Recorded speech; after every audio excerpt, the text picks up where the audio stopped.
আমাদের সহযোগিতা করলে তাদের খাওয়া তো বন্ধ হয়ে যাবে। তাদের আমরা তো চুরি করতে চাই না, ও বাধ্য করে আমাদেরকে চুরি করতে। কিভাবে চুরি? আমি তো ভ্যাট আদায় করতে পারি না, তখন আমার কি করতে হয়? ম্যানেজ করতে হয়।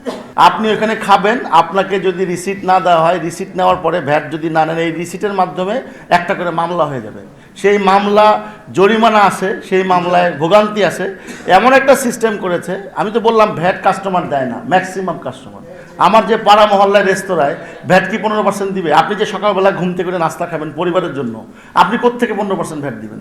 5%ও সরকারকে দিতে চায় না ভালো রেস্টুরেন্ট ছাড়া। আমরা ফুডের সাথে টাকাটা অ্যাড করে আমরা ভ্যাট দিই সরকারের কাছে। আমরা বলেছি 3% করেন। আচ্ছা আপনি দেখেন 15% ভ্যাট থেকে যখন 2 ধাপে আমাদের 5%-এ আসছে, এবং ভ্যাট আদায় বেড়েছে 19% লাস্ট ইয়ারে, এবং আমরা বলেছি এটা 19% না, এইটা কমপক্ষে 10 গুণ বাড়বে যদি আপনারা আমাদের সহযোগিতা করেন। কারণ আমাদের সহযোগিতা করলে তাদের খাওয়া তো বন্ধ হয়ে যাবে। আমরা তো চুরি করতে চাই না, ও বাধ্য করে আমাদেরকে চুরি করতে। কিভাবে চুরি? আমি তো ভ্যাট আদায় করতে পারি না, তখন আমার কি করতে হয়? ম্যানেজ করতে হয়। কীভাবে ম্যানেজ? ঠিক আছে ভাই, আপনি কিছু নেন, আমি সরকারকে কিছু দিই।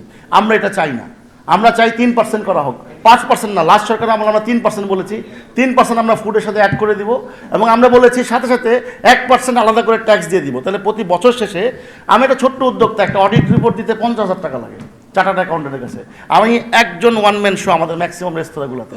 আমি বাজার করি, আমি রান্না করি, আমি বিক্রি করি। এখন আমার একটা চার্টার্ড অ্যাকাউন্টেন্টের কাছে যাইতে হবে, আমাকে অডিট রিপোর্ট দিতে হবে, আমাকে এইটা দিতে হবে, ওইটা দিতে হবে। এই যে হয়রানি, মানে এটা কি? এখন একটা 5 স্টার হোটেলের সাথে যদি আমাদের তুলনা করা হয়, হ্যাঁ, তাহলে তো আমাদের একটা রাষ্ট্র এভাবে চলতে পারে না। সারা পৃথিবীতে ক্ষুদ্র উদ্যোক্তাদের জন্য অনেক ফ্যাসিলিটিস, আর উল্টো এই দেশে বড় ব্যবসায়ীরা ফাঁকি দিবে হাজার হাজার কোটি টাকা।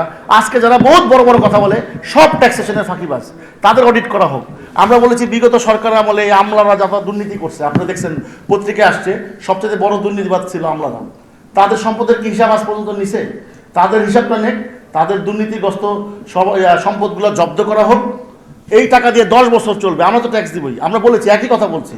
এবং যারা দুর্বৃত্তায়ন পলিটিশিয়ান ছিল, তাদের সম্পদের হিসাব নেওয়া হোক। আজকে সব উঠে পড়ে লাগছে ক্ষুদ্র উদ্যোক্তা, ক্ষুদ্র উদ্যোক্তা। IMF কি? IMF থেকে একদল লোন করবে, লোন করে প্রকল্প করবে, ওইখান থেকে লুট করে আবার বিদেশে নিবে, আরেক দল এসে সুদ করার নামে আবার লোন করবে, সব চাপাই দিবে সাধারণ জনগণের কাছে। এটা তো হইতে পারে না। দিন শেষে তো আমরাও একটা ভোক্তা, আমরাও তো ভোক্তা। দিন শেষে কোথাও না কোথাও আমরা কিনবো, তা আমাদের ইনকামটা কোথায়? তারা কি চায়? এটা দারিদ্র সীমার নিচে চলে যাক এই দেশটা, তাহলে সুবিধা হবে। আরও 500 NGO হবে, তারা একসময় ক্ষমতায় আসবে। এটা তো হইতে পারে না। আজকে স্টুডেন্টরা যা করতেছে, মব জাস্টিস জায়গায় জায়গায় চলতেছে, কেউ কথা বলছে না ভয়ে, যে আমার উপর যদি খরচ চলে আসবে, আমার উপর যদি খরচ চলে আসবে। রাষ্ট্র তো এভাবে চলতে পারে না। যারা দুর্নীতিবাজ, যারা সত্যিকারের দোষী, তাদের বিরুদ্ধে ব্যবস্থা নেন। পুরো আপনি মাঠ পর্যায়ে এমন একটা আতঙ্ক, আপনার একটা আতঙ্ক নিয়ে তো রাষ্ট্র চলতে পারে না, আতঙ্ক নিয়ে তো ব্যবসায়িক পরিবেশ সৃষ্টি হয় না। আমরা চাই ক্ষুদ্র উদ্যোক্তা যারা আছি সারা বাংলাদেশে, আমরা সুন্দরভাবে ব্যবসা করব, সরকারের রাজস্ব দিব, ট্যাক্স দিব, ভ্যাট দিব, সব দিব।